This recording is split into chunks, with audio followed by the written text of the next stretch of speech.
Today,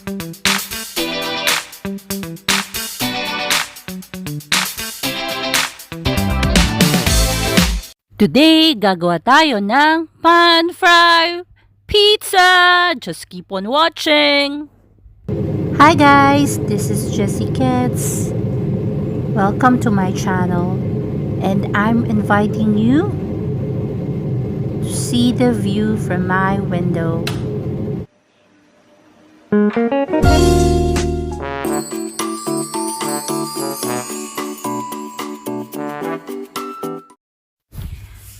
You can use tomato sauce if you have, but since I don't have, I will just use my ketchup and my Thai chili sauce. I'll mix it up together. Depende sa inyo kung gaano kadami yung gagamitin nyo. So, we'll just start off with this one.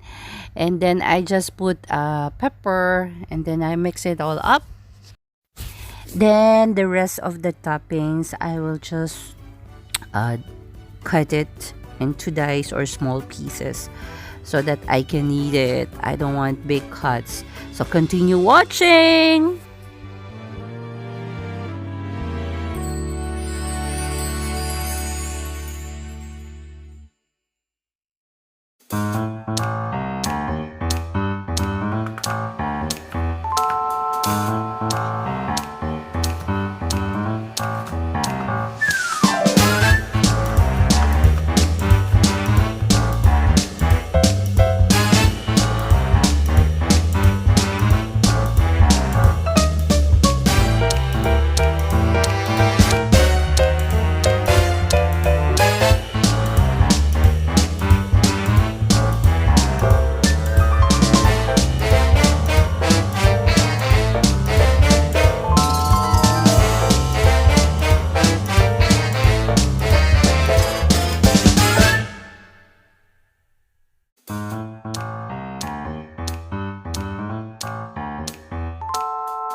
pizza.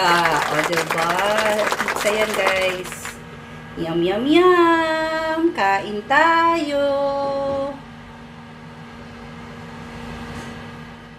Ayan, nakaluto na naman tayo guys. If I can do it, you can do it too. You can put any toppings pala. If you want to add more olives or mushroom or more cheese, it's up to you. Diba? Up to your preference. But anyways, this is how you make your own pizza at home without oven. Thank you guys for watching. I miss you, munchkins. I'll see you all in the next video. And remember to always be a blessing to others. Bye!